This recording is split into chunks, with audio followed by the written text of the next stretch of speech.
I had gone out, I mean, I had girlfriends and so forth, and we went out to eat, but I never ordered I never would eat pork products or shellfish. So I felt that I was sort of respecting my parents and my grandfather this way. But you get into the Army, things have to change. You have no choice. And religiously, it didn't make such a big difference to me. It was just the idea that I wasn't used to eating.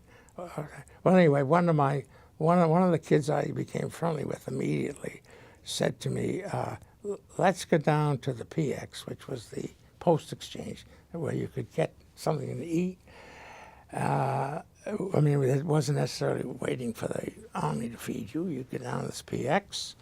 And I said, fine, and he ordered a ham and cheese sandwich.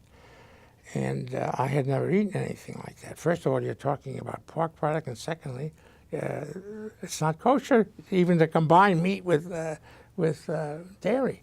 So I said to myself, I might as well do it right now because I'm going to have to get used to this because that's the way it's going to be.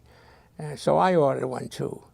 And I said to myself, and then I said to him, you know, I think I died and gone to heaven. I'll never forget that. You know, 20 years old to come to that, finally come to that conclusion that it's not, you're not going to be punished. You're going to enjoy it.